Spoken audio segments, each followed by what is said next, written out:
আবারও একটি অঙ্গনওয়াড়ি সহায়িকা পদে নিয়োগের বিজ্ঞপ্তি প্রকাশিত হয়েছে। এরকম একাধিক গ্রাম পঞ্চায়েত ভিত্তিক নিয়োগের বিজ্ঞপ্তি প্রকাশিত হয়েছে। তো প্রথমে শর্তাবলীগুলো দেখে নিই। আবেদনকারীর বয়স বিজ্ঞপ্তি প্রকাশের 21/8/2024, প্রার্থীর বয়স 18 থেকে 35 বছরের মধ্যে হতে হবে, অর্থাৎ বয়সসীমা 18 থেকে 35। এই শর্তাবলী সকল শ্রেণীর অর্থাৎ UR, ST, SC, OBC A, OBC B, EWS, PWD প্রার্থীদের ক্ষেত্রে প্রযোজ্য হবে। জন্ম সংশয়পত্র অর্থাৎ বার্থ সার্টিফিকেট অর্থাৎ মাধ্যমিক বা স্বীকৃতি সমতুল্য পরীক্ষার অ্যাডমিট কার্ড বা স্বীকৃত বোর্ড কর্তৃক প্রদত্ত 10ম শ্রেণী পাস সংশয়পত্র, লিখিত বয়স এক্ষেত্রে সঠিক বয়স প্রমাণ হিসেবে বিবেচিত হবে। অর্থাৎ তোমাদের বার্থ সার্টিফিকেট এবং তোমাদের মাধ্যমিকের অ্যাডমিট কার্ড এসব কিন্তু তোমাদের দেখে বয়স বিবেচিত হবে। 2 নম্বর পয়েন্ট, ন্যূনতম শিক্ষাগত যোগ্যতা। অঙ্গনওয়াড়ি সহায়িকা পদের ক্ষেত্রে প্রার্থীকে যে কোনো স্বীকৃত বোর্ড কাউন্সিল থেকে 12 পাস সমতুল্য পরীক্ষায় পাস হতে হবে। UR, SC, ST, OBC A, OBC B, EWS, PWD সকলের ক্ষেত্রে প্রযোজ্য, অর্থাৎ সকলের ক্ষেত্রে উচ্চ মাধ্যমিক পাস কিন্তু থাকতে হবে।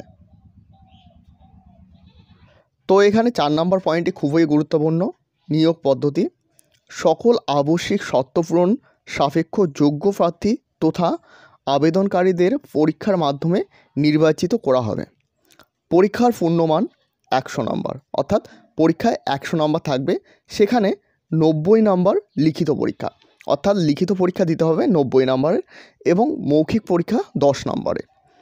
কোনো প্রার্থী লিখিত পরীক্ষায় ন্যূনতম 30 নম্বর পেলে তবেই তাকে মৌখিক পরীক্ষা বা ভাইভা ভয়েস টেস্টের জন্য কোয়ালিফাই করবে, অর্থাৎ তোমাদের মিনিমাম 30 নম্বর তুলতে হবে। 30 নম্বর তুললে কিন্তু তোমরা মৌখিক পরীক্ষায় ডাক পাবে।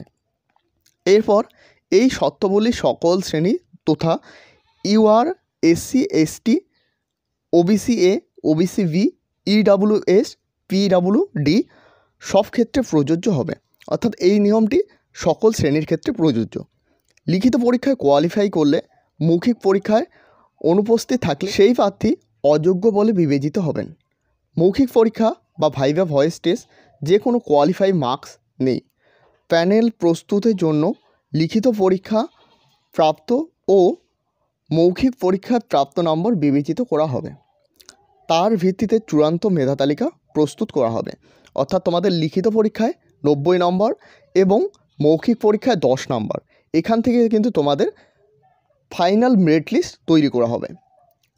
যদি কোনো ক্ষেত্রে দেখা যায় যে একই শ্রেণীর 2 বা ততোধিক প্রার্থী লিখিত পরীক্ষা ও মৌখিক পরীক্ষার প্রাপ্ত নম্বর সমান, অর্থাৎ যাদের লিখিত পরীক্ষা এবং মৌখিক পরীক্ষার প্রাপ্ত নম্বর সমান হবে, সেক্ষেত্রে বয়স বেশি তাকে সরকারি আদেশ অনুসারে অগ্রাধিকার দেওয়া হবে। অর্থাৎ তোমরা যদি একই নাম্বার পেয়ে থাকো, সেক্ষেত্রে কিন্তু যার বয়স বেশি তাকে কিন্তু নিয়োগ করা হবে, এটাই কিন্তু এখানে জানানো হয়েছে।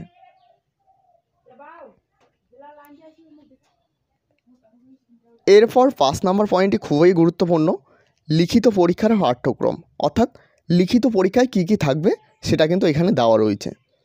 মাতৃভাষায় অনধিক 150 শব্দের রচনা লিখতে হবে, যেখানে 8ম শ্রেণী মানে পূর্ণমান থাকবে 15 নম্বর। পাটিগণিত 8ম শ্রেণী মানে সেখানে পূর্ণমান থাকবে 20 নম্বর। এরপর জলস্বাস্থ্য ও পরিচ্ছন্নতা এখানে কিন্তু থাকবে 15 নম্বর। ইংরেজি ভাষা এখানে কিন্তু থাকবে তোমাদের প্রাথমিক ও সাধারণ ইংরেজি ভাষা জ্ঞান, সরল অনুবাদ, এখানে কিন্তু 8ম শ্রেণী মানে থাকবে, এখানে থাকবে 20 নম্বর। এবং 5 নম্বরে লেখা রয়েছে সাধারণ জ্ঞান পূর্ণমান 20 নম্বর। এই গেল অঙ্গনওয়াড়ি সহায়িকা পদের সিলেবাস। এখানে 6 নম্বর পয়েন্টে আরেকটি গুরুত্বপূর্ণ বিষয় জানানো হয়েছে। আবেদনকারী যদি সহায়িকা পদে নিযুক্ত হন তবে তাকে উক্ত পঞ্চায়েত সমিতি অন্তর্ভুক্ত যে কোনো পঞ্চায়েত এলাকায় আবেদন করেছেন সেই পঞ্চায়েত এলাকায় যে কোনো অঙ্গনওয়াড়ি কেন্দ্রে যোগদান দিতে পারেন। অর্থাৎ যেই গ্রাম পঞ্চায়েত এলাকা থেকে আবেদন করেছেন সেই গ্রাম পঞ্চায়েত এলাকায় যে কোনো জায়গায় কিন্তু পোস্টিং নিতে পারবে, অর্থাৎ যেখানে অঙ্গনওয়াড়ি কেন্দ্র রয়েছে সেখানে কিন্তু জয়েন করতে পারবে। এটাই কিন্তু এখানে বলা হয়েছে। এরপর 8 নম্বর পয়েন্ট, অবসরকালীন বয়স। এখানে কিন্তু অঙ্গনওয়াড়ি সহায়িকা পদে 65 বছর বয়স কিন্তু অবসরকালীন বয়স।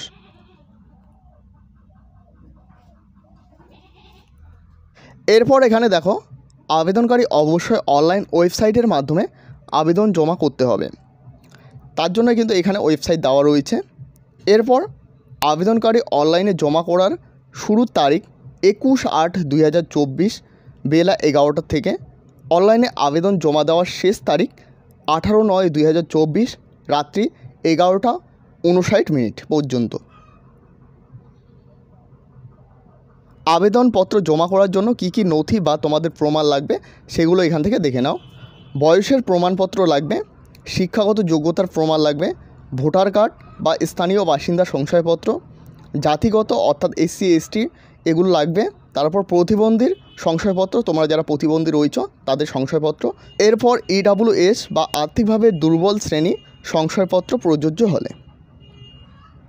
উপরোক্ত সংশয়পত্র অর্থাৎ উপরোক্ত যে নথিগুলোর কথা বলা হয়েছে সেগুলো আবেদনের নির্দিষ্ট জায়গায় আপলোড করতে হবে।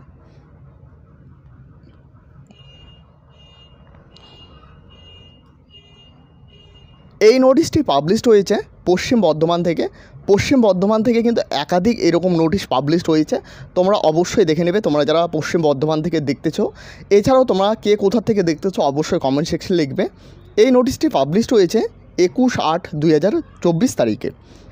এরপর এখানে দেখো, অঙ্গনওয়াড়ি সহায়িকা সরকার অনুমোদিত প্রতি মাসে সম্মানিক ভাতা হবে এখানে 2050 টাকা এবং 4050 টাকা। আর এখানে দেখো, আবেদন শুধুমাত্র অনলাইনে করা যাবে। এখানে দেখো গ্রাম পঞ্চায়েতের নাম দেওয়া রয়েছে এবং টোটাল ভ্যাকেন্সি এখানে কিন্তু দেওয়া রয়েছে। তারপর ভ্যাকেন্সিটা কিন্তু ভাগ করে দেওয়া রয়েছে।